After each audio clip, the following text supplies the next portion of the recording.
continuing or finishing Mishnah 4, which we started last week.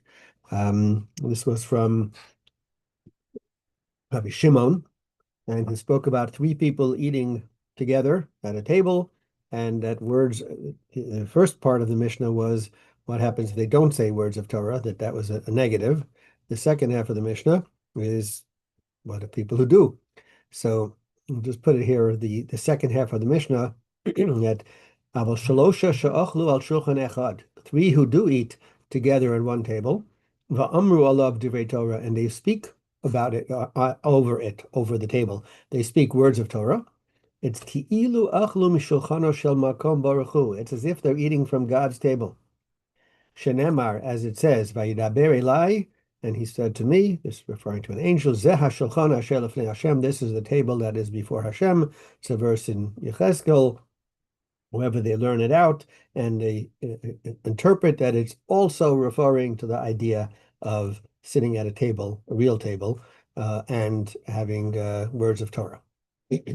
Okay, so we have this idea, sitting at a table. Now, we had mentioned that, first of all, three people are coming together. It's not just happenstance. When you have three people sitting together, it's a group. You're having a what we call a kaviyas. You're sort of eating together, not just happen to drop in, etc. Like sometimes, obviously, if it's one, but even two, sometimes you just sit down next to each other.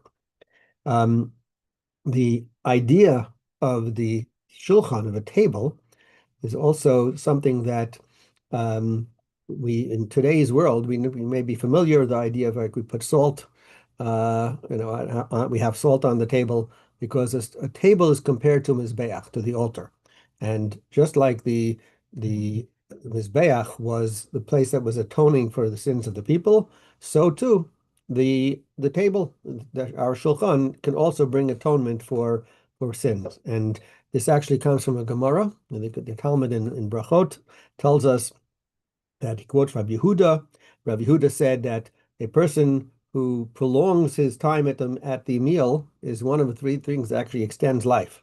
And the Gemara goes through and explains and says that someone who spends more time at the table, or it could be, ma'arich is the word, to lengthen it. So one idea is to broaden your table, to also invite others, to invite the poor to your table.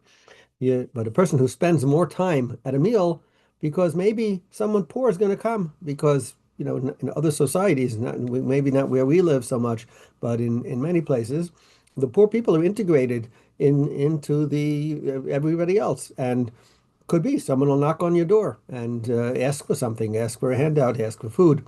So the idea was, if you're spending a little more time, and think about a Shabbos afternoon, and there's people in the neighborhood who are new. And again, if you think of especially a Jewish neighborhood where everybody in the neighborhood is Jewish and they all know each other, and then someone comes along and they knock on your door. So if you're sitting at the table, you invite them in, come and sit down, right? So that the Gemara actually says that you prolong your meal, maybe a poor person will come and you'll be able to give them food immediately, and that person won't have to wait.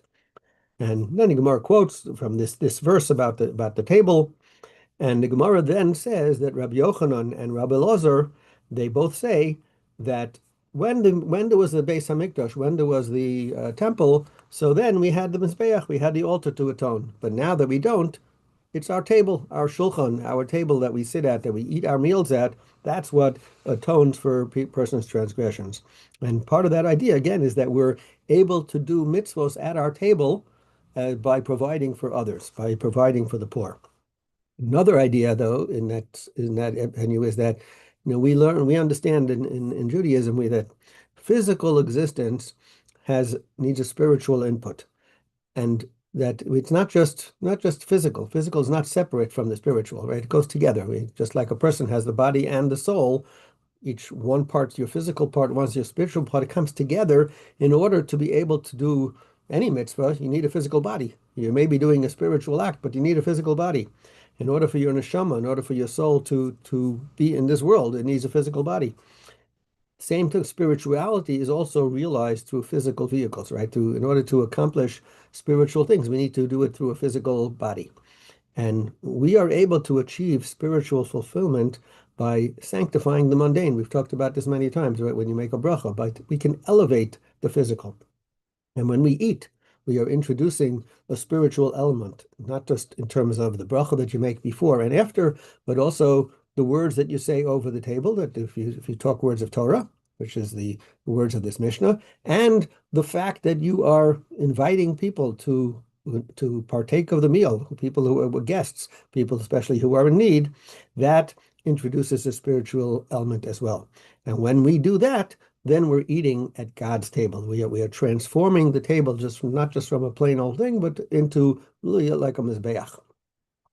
It's interesting also that when we are eating, one of the things when we're eating is that we're also enjoying Hashem's gifts, right? Hashem's providing us with food. He's providing us with sustenance. And so it's at that time when we're receiving from Hashem, we should be thinking of other people. There's an interesting story, Rabbi Chaim Volozhin, who was the one who started the famous Volozhin Yeshiva in the early 1800s. And the story is that he was with a person who was wealthy, but that person was a little on the stingy side.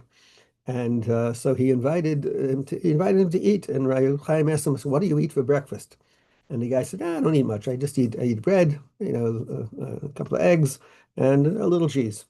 So Reb Chaim says, you have to eat much better than that. You have to have better quality like muffins, fruit, vegetables. Yeah, you have to have a real hearty meal. That's very important to eat well.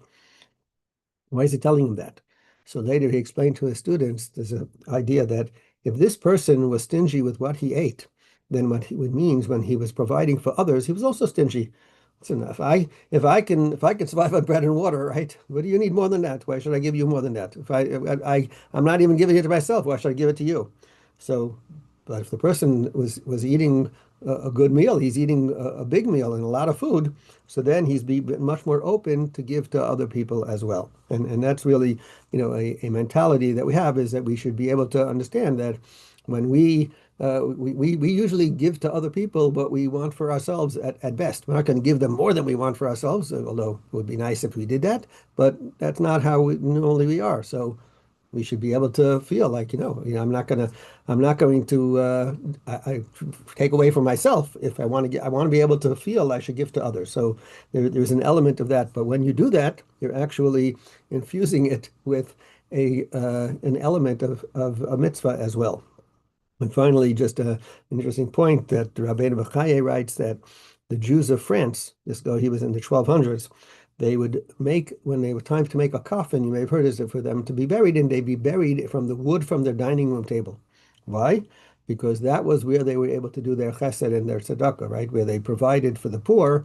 And when you say you can't take it with you, you can't take your money with you, but the table that was the place where they did their mitzvos, they made their coffin out of it, as in a sense. That's what they could take with you. You can take with you the mitzvos and the tzedakah that you provide. And we'll hold it there.